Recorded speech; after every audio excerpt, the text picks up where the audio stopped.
오늘 이제 주말을 지나면서 몇 가지 이제 스토리가 흘렀는데요. 야곱이 이제 라반에게서 큰 재물을 얻게 되는 광경이 나옵니다.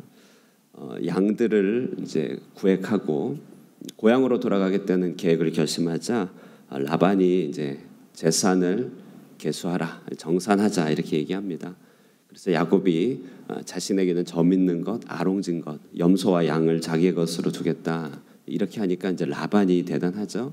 자기의 소유에 있는 것 중에 점 있는 것, 아롱진 것은 싹 다 가져가서 자녀들의 손에 맡기고 3일 길을 멀리 떠나갑니다. 혹시라도 섞일까봐.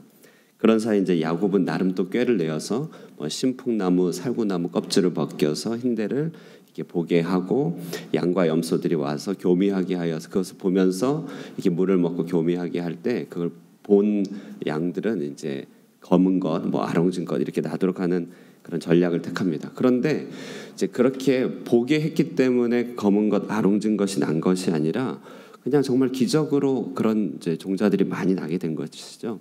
그래서 엄청나게 많아졌습니다. 소유가 많아지니까 이제 야곱이 이제 라반의 아들들이 하는 말을 들어보니까 그러니까 라반의 아들들이 하는 말이 1절에 야곱이 우리 아버지의 소유를 다 빼앗고 우리 아버지의 소유로 말미암아 이 모든 재물을 모았다 이렇게 이제 평하는 것을 듣게 된 것이죠. 그래서 야곱이 라반의 안색을 본즉 자기에게 대하여 전과 같지 아니하더라 이렇게 얘기합니다.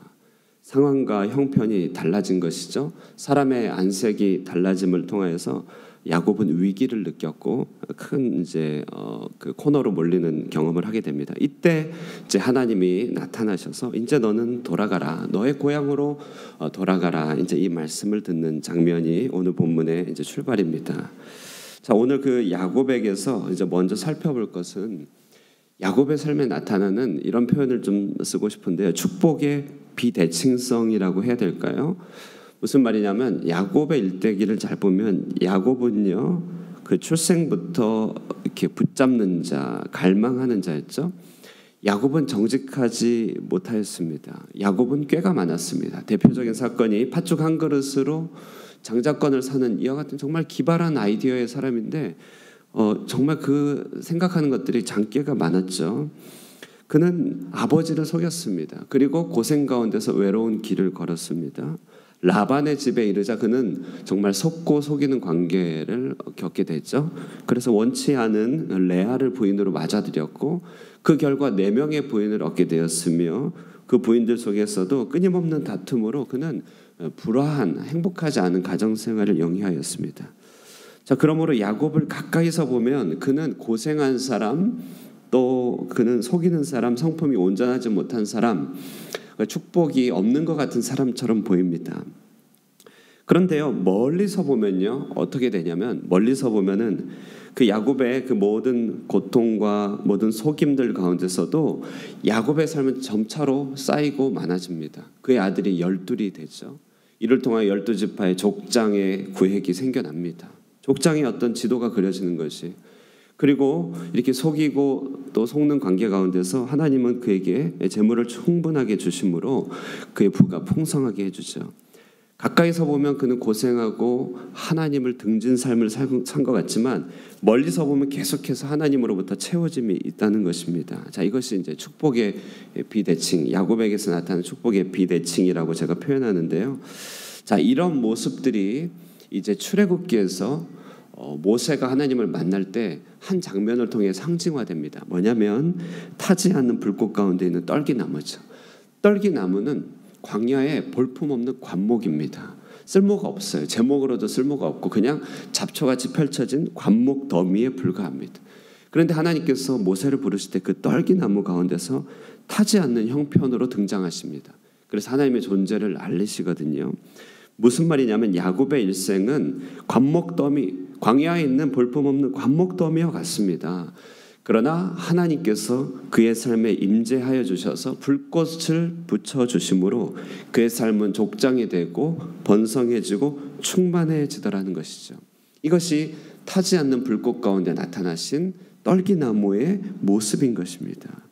우리는 이것을 나중에 바울이 하는 말로서 다시금 확인하게 되는데 바울은 이것을 약한 그때에 강하다 이렇게 표현합니다. 우리는 죄가 많고 연약하고 불순종하고 넘어집니다.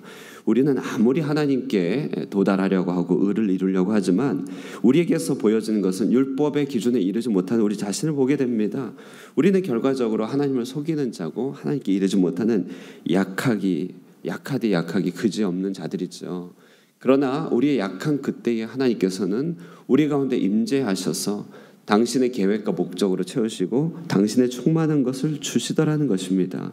바울은 그것을 너무나 잘 알았기에 고린도 교회에서 자기 자신을 자랑하는 사람들과 같이 스스로를 자랑하지 않고 하나님의 은혜를 자랑하는 은혜의 사도가 됩니다. 이것이 바로 약한 그때 강함이다.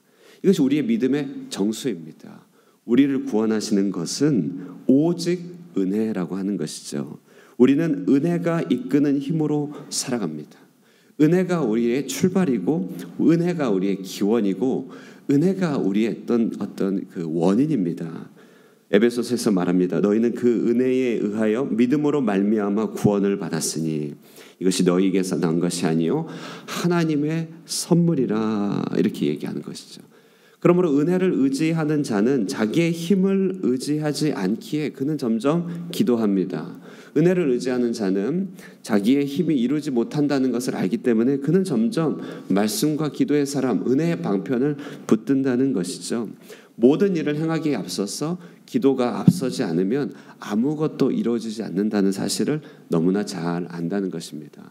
그러므로 우리의 삶의 연원들, 우리의 삶의 풍요와 행복들 이런 것도 어떻게 보면요, 좁게 보면 내 자신의 어떠함 때문에 어그러지는 것 같고 나의 노력 때문에 이것이 잘 되는 것 같기도 하겠지만 그러나 우리를 풍성케 하시고 채우시고 구원하시는 오직 유일한 근원은 은혜라는 사실을 잊어서는 안 됩니다. 우리는 그 은혜로 말미암아 구원을 얻은 자다. 은혜에 합당하게 살기 위하여 더욱 말씀과 기도 가운데 충만하게 거하시는 여러분 되기를 바랍니다. 자, 이렇게 하나님의 은혜를 깊이 깨달았습니다. 야곱은요. 그래서 이 하나님의 부르신 가운데 이제 고향으로 돌아갈 결심을 하고 부인들에게 자신의 계획을 말합니다. 이때 이제 이 야곱이 부인들을 설득하면서 하는 말이 뭐냐면 은혜의 하나님을 설득합니다. 이 은혜의 하나님을 이렇게 설명할 때 야곱이 한 말이 뭐냐면 이 5절 후반절에 이렇게 얘기합니다. 내 아버지의 하나님은 나와 함께 하셨느니라. 은혜가 나타날 때 우리에게 나타나는 어떤 그 형편은 하나님에 대한 경험은 하나님이 함께 하신다는 것이죠.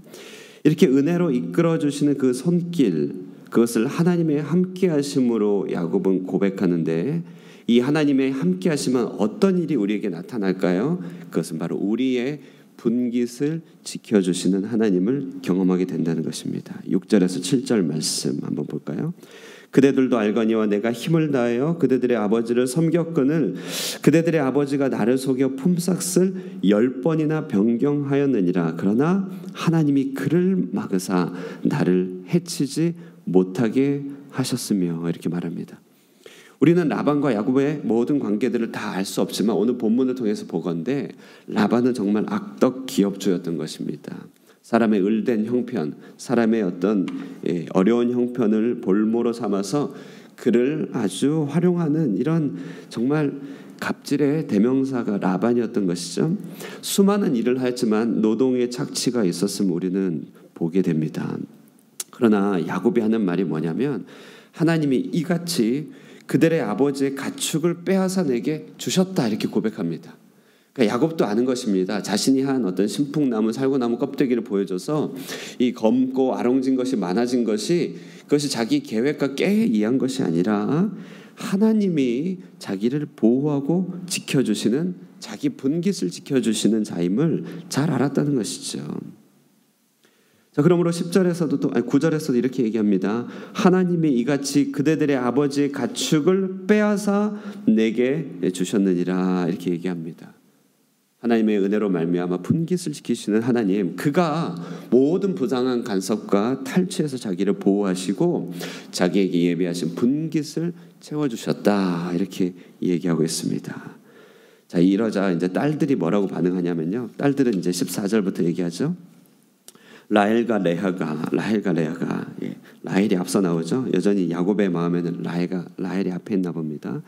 라헬과 레아가 그에게 대답하여 이르되 우리가 우리 아버지 집에서 무슨 분깃이나 유산이 있으리요? 아버지가 우리를 팔고 우리의 돈을 다 먹어버렸으니 아버지가 우리를 외국인처럼 여기는 것이 아닌가. 딸들도 압니다. 진정으로 자신들의 분깃을 지켜주시는 분은 하나님임을 더불어서 고백할 수 있게 된다는 것이죠. 아버지의 성품을 너무 잘 아는 것이죠. 여러분 정말 그렇죠. 우리 중 누구도 나의 기업을 그렇게 진심으로 지켜주는 사람 없지 않겠습니까? 우리의 부모, 우리의 형제, 우리의 자녀요? 자녀? 예. 누가 우리의 분깃을 그렇게 세심하게 챙겨주겠습니까? 우리에게 허락된 분깃을 살뜰하게 안전하게 지켜주시는 이 하나님밖에 없다는 사실입니다. 한 기독교 대학 총장의 고백을 들은 적이 있습니다. 예전에 오셨던 정학식 총장님 말고요. 이렇게 다른 총장님인데요. 그가 이래요. 자신도 기도하고 말씀 가운데 거하지 않으면 등굣길에 있는 학생들을 볼 때 한 명 한 명이 다 등록금으로 보이더라. 이렇게 얘기를 합니다. 기독교 대학을 운영하면서도 한 명 한 명을 그들의 가치와 그들의 가능성으로 보는 것이 아니라 여러 가지 어려운 형편 가운데 하나하나가 다 돈으로 보인다는 것이죠. 그만큼 누구 한 명 우리 진심으로 사람을 있는 그대로 하나님의 기업을 지켜주는 자로 서지 못한다. 이 한 사례를 말씀드리죠. 여러분 그렇습니다. 우리 주변에는 우리를 지켜줄 리 그렇게 없습니다. 심지어는요. 우리 스스로도 나 자신도 하나님께서 내게 주신 분깃을 지키지 못합니다. 나의 가장 큰 대적은 나 아니겠습니까? 이때 우리가 믿을 리 누구입니까? 바로 하나님 여호와입니다. 시편 16편 5절에 정말 여러분 우리가 마음에 품고 사랑할 만한 구절이에요. 여호와는 나의 산업과 나의 자네 소득이시니 나의 분깃을 지키시나이다. 우리의 산업과 우리의 자네 소득이신 분, 나의 분깃을 지키시는 유일한 분 여호와 하나님밖에 없습니다. 그분이 우리의 진정한 아버지시고 그분이 우리의 진정한 산업이신 것이죠. 자, 그러므로 여러분 우리의 산업을 지키시는 이 하나님이시기에 우리는 어떻게 행하면 되겠습니까? 다른 것이 없습니다. 그분이 이끄시는 길을 따라 나서기만 하면 되는 것이죠. 야곱은 이제 약속의 땅으로 가라라고 하는 그 명령에 받들어 순종합니다. 그동안 12아들을 낳기까지 순종키 어려웠던 발걸음이었습니다. 그러나 이제 하나님께서 그에게 가라 하실 때 그는 이제 형 에서의 원한 맺힌 복수의 칼날이 자기 앞을 기다리고 있지만 하나님께서 일하실 줄을 알고 떠나간다는 것이죠. 약속의 땅으로 가는 것입니다. 하나님은 우리를 늘 약속의 땅으로 이끄시죠. 예배가 있는 곳, 복음이 있는 곳, 부르심에 합당한 삶이 있는 곳, 우리에게 합당하게 주시는 주의 명령과 은총이 있는 곳, 그것으로 늘 부르시는 것입니다. 이처럼 주님께서 이끄시는 길을 따라갈 때 우리 주님이 우리의 산업을 지키심을 경험하게 될 것입니다. 정말 그렇습니다. 주님께 순종하십시오. 주님의 우리의 산업을 지켜주실 것입니다. 주님과 동행하십시오. 주께서 우리의 기업을 보호해 주심을 알게 될 것입니다. 주와 함께 나아가고 주의 사명에 동참할 때 우리의 기업과 우리의 산업과 우리 구원의 역사를 배가시켜 주시는 하나님을 경험하게 될 줄로 믿습니다. 오늘 아침에도 그 약속을 붙들고 주와 함께 동행하기로 결심하는 복된 아침 되기를 주의 이름으로 축원드립니다. 기도하겠습니다. 살아계신 우리 하나님 아버지 진심으로 감사드립니다.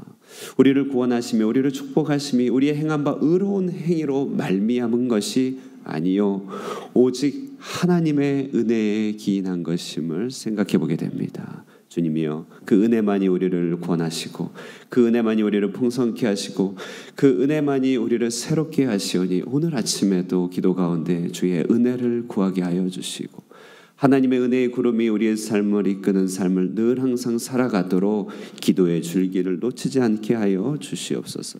그 하나님께서 진실로 우리를 걱정하시며 우리 안위를 돌보시며 우리의 기업을 지켜주시는 분임을 고백합니다. 그러므로 오늘 하루도 주님께서 이끄시는 길을 따라 나서게 하여 주시고 순종하며 자원하며 주님과 동행하며 주께서 명하시는 길을 기쁨으로 나설 수 있도록 축복하여 주시옵소서.